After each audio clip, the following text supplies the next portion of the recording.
PAN y también este partido de ultraderecha Vox, quien hace unas semanas también era noticia por decir que prácticamente habían venido a liberarnos, ¿no? de los aztecas.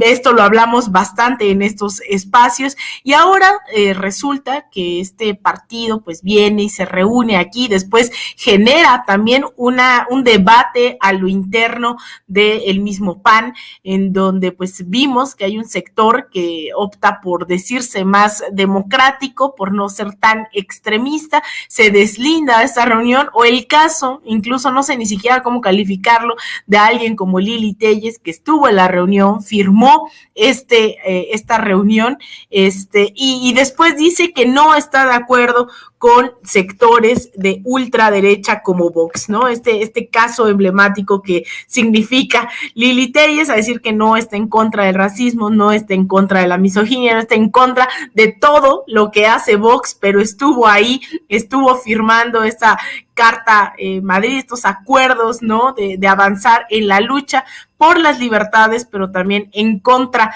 del comunismo. Y yo le agradezco mucho a que esté con nosotros el día de hoy Oriol Mayó, periodista, ensayista, y quien justamente en estos días publicó un artículo titulado Hispanidad y anticomunismo, ¿por qué nuestras élites españolean tanto? Oriol, gracias por estar con nosotros el día de hoy. Gracias a ti por invitarme. Oriol, pues bueno, vamos a empezar. Ya vimos todo este show que se armó en contra del comunismo, en defensa de las libertades, de la libertad privada, ¿no? De la libertad de la propiedad privada, lo habla el PAN. Pero ¿dónde tenemos esos orígenes? ¿Dónde coincide el PAN, Vox? ¿Qué es esto de la hispanidad? ¿Qué podrías aportar ahí al respecto, Oriol? Bueno, es que ahí es el punto que, casi me obligó a sentir la necesidad de explicar un poco, porque en realidad es fundamental entender que los orígenes del PAN, de las derechas de toda Latinoamérica, conservadoras, de ragambre muy católica, es importante esa parte, pero incluso a veces, aunque no sean católicos, ¿qué es lo importante? ¿Qué es lo que une? ¿Qué es lo que permite y facilita un evento como el que sucedió el día 2, que a veces no se nos olvida que ya han pasado otras veces? José María Aznar estuvo en México en 2006 con un discurso no tan diferente. De hecho, Vox es una especie de ramificación del Partido Popular, digamos, una decisión, ramificación que siempre vota con ellos, pero que es un poco más radical a la derecha. Ahora viene la cuestión para entender, digamos, cómo un tal Julen Rementería y otros senadores decidieron sin ningún problema firmar la Carta de Madrid y aliarse con el PAN en defensa de algo que siempre han defendido, que es la idea que la propiedad privada es intocable, que el Estado está para favorecer y defender la propiedad privada, los derechos privados, digamos, que nunca pueden ser expropiados, pero la clave, lo que yo quise explicar en ese artículo, es que la raíz es la hispanidad.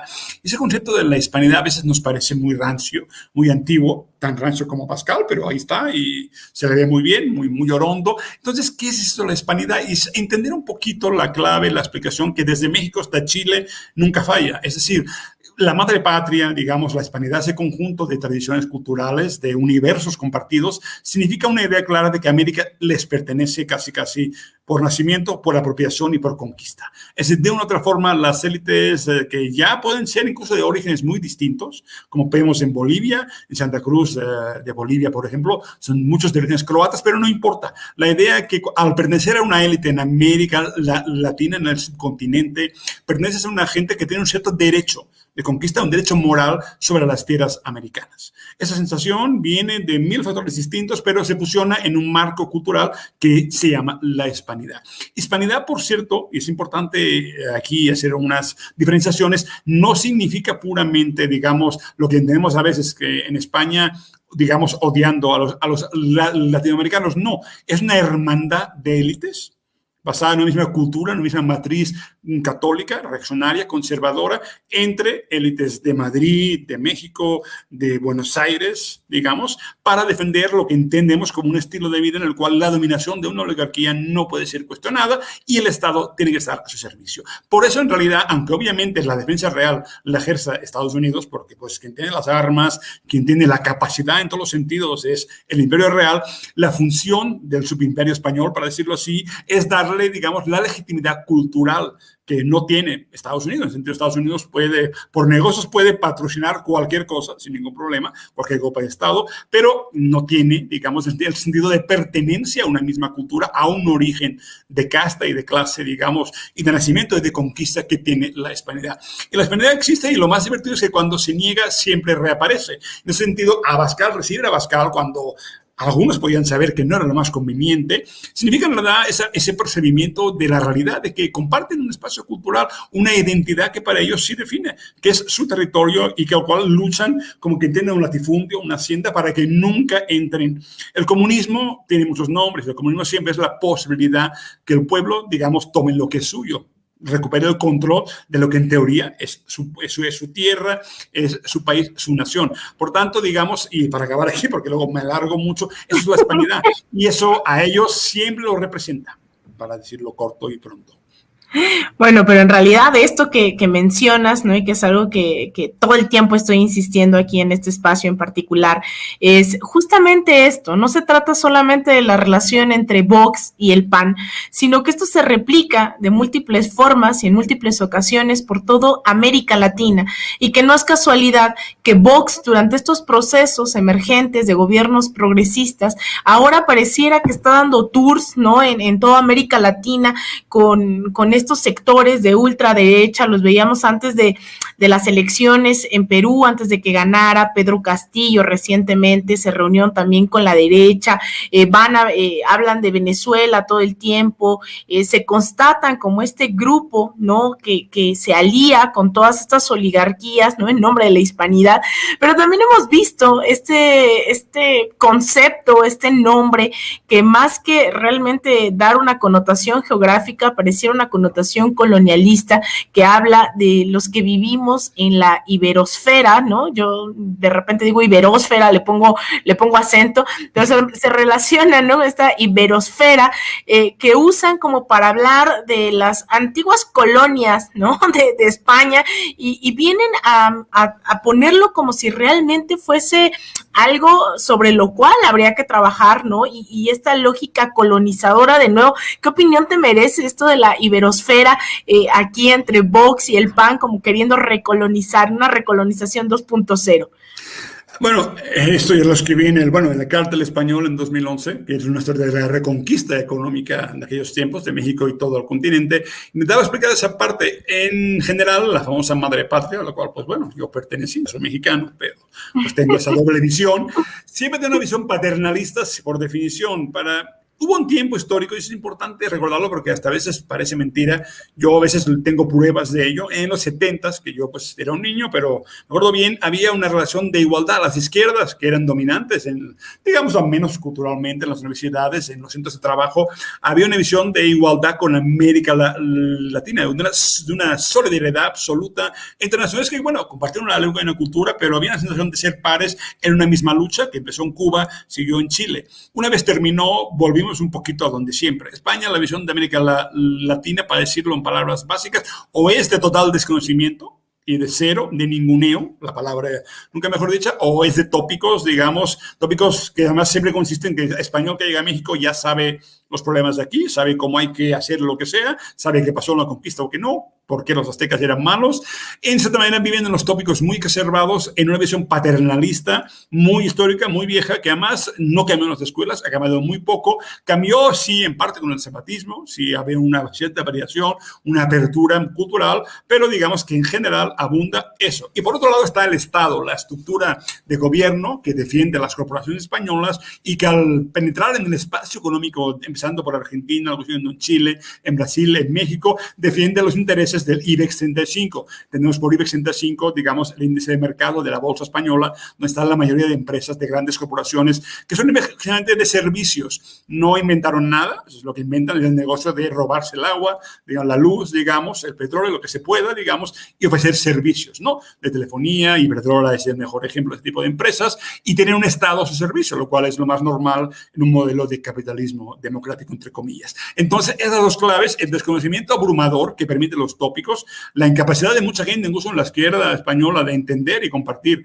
un espacio común que se perdió con los años y con el PSOE. El PSOE, el Partido Socialista, en los 80 lo que hizo es una cooptación de élites, un modelo que se vendió. Es importante entender que la fuerza de España, obviamente con Vox y con el franquismo normalmente no es muy vendible, ese es el problema, le pasó al PAN, es un concepto un poco difícil de vender, pero también se puede vender el iberismo, un concepto de ejemplar de España, un modelo de desarrollo, de incorporación al capitalismo absoluto europeo, un concepto de éxito que en los 80 se vendió ante una América Latina destruida por la crisis de la deuda, por la intervención de Estados Unidos, una crisis terrible que fue impresionante, que acabó con grandes proyectos de desarrollo político y con el golpismo, y eso entonces España ha vendido, por un lado, que es la salvación de América Latina, la puerta de Europa para América Latina, y eso ha sido una constante, y ha hecho una cooptación muy barata de élites, porque pues eso de los espejitos culturales ha funcionado muy bien siempre, digamos, los premios.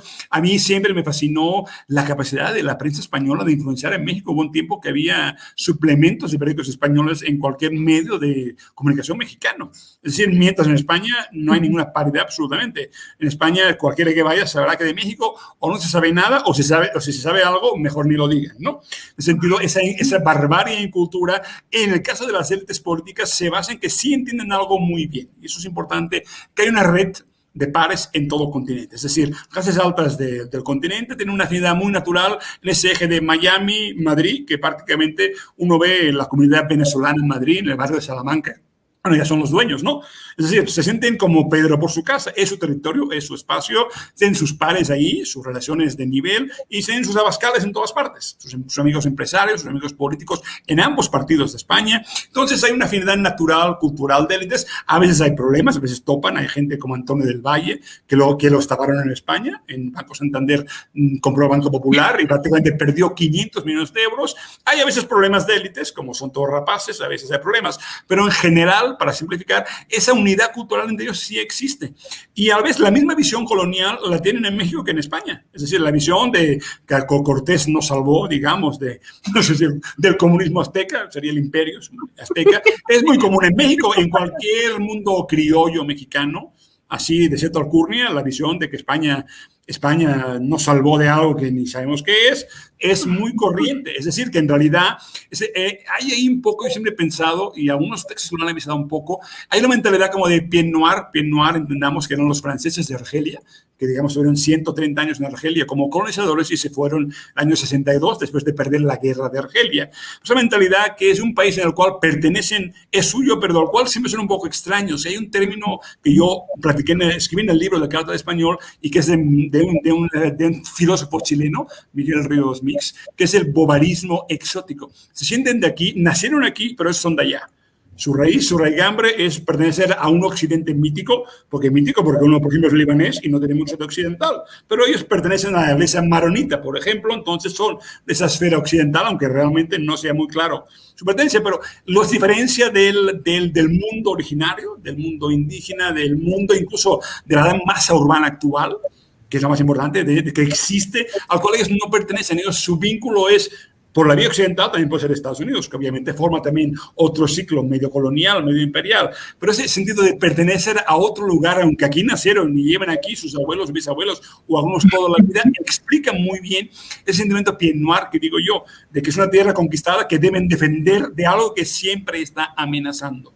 Y eso es algo que es muy peculiar de este mundo. En todas partes, obviamente, la burguesía, sus clases medias y altas, defienden a cualquier precio y a cualquier fuego sus derechos. No sea Asia, pero en las condiciones del continente americano, que son muy parecidas en todas partes, de México a Chile, se parecen mucho. Cada oligarquía tiene prácticamente, excepto el caso brasileño, pero con sus especificidades, porque Brasil fue más importante que Portugal y la monarquía portuguesa terminó en Brasil, pero siempre se defiende de un espacio nacido de una conquista mítica o real que se reproduce incluso cuando las independencias, cuando los criollos en una primera lucha contra España acaban respondiendo a las mismas actitudes, digamos, al mismo clasismo originario de esta gente. Entonces, la hispanidad representa mucho esto y olvidarnos o ridiculizar, como has hecho mucho, la hispanidad es algo que creo que es terrible.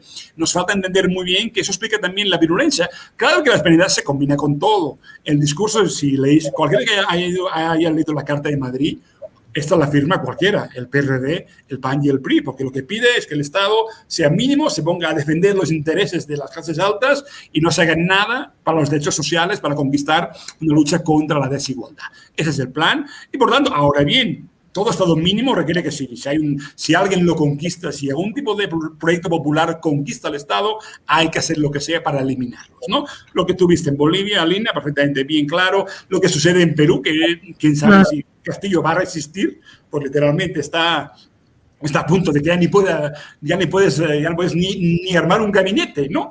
¿A qué punto pasamos en este continente? Entonces, esa virulencia existe siempre, pero no hay que tener esas características, digamos, coloniales de una cultura católica ruda, brutal, de imposición, como insisto, que a veces me parece claramente como el mundo de los Pieds Noirs, como de la gente de un país de colonos, que parece que aún, cuando aquí nacieron, aquí viven y nadie los quiere correr, acaban yéndose incluso, se autoexilian casi siempre, porque se sienten en una guerra permanente, una guerra histórica muy larga que explica también por qué el hispanismo funge, digamos, como su refugio.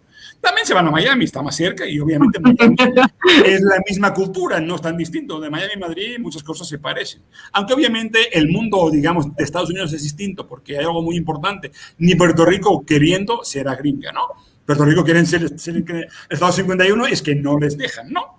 No van a ser, ni queriendo lo serán. Ahí sí hay un punto en Estados Unidos, tiene una relación de nunca serán pares. En Madrid pueden serlo. En Madrid hay una parte de la élite latinoamericana que tiene una relación de tú a tú con los poderes de España, la que no tenemos nadie en España, porque ahí pues, también hay proletarios, trabajadores, y no todo el mundo tiene derecho de picaporte. Entonces, es la clave. Para ellos es una guerra de Pieds Noirs. Su madre patria está en España, pero está en Estados Unidos. Y acabo, porque soy muy largo, que desde Alfonso XIII, desde la monarquía del siglo XX, quedó muy claro que se acabó la guerra con Estados Unidos, que terminó en Cuba en 1998, terminó en un acuerdo en el fondo funcional, que contra los pobres, contra los proletarios de América, contra la enviada, tiene que haber Estados Unidos, que es quien pone las armas a la hora de la verdad, y finalmente quien hace un golpe, quien tiene la fuerza militar, cultural y política, es Estados Unidos, pero siempre al lado de Estados Unidos estará la rojigualda española, la hispanidad defendiendo sus intereses. Por eso, como vimos en el caso de Santa Cruz, yo estudiando el caso de Bolivia,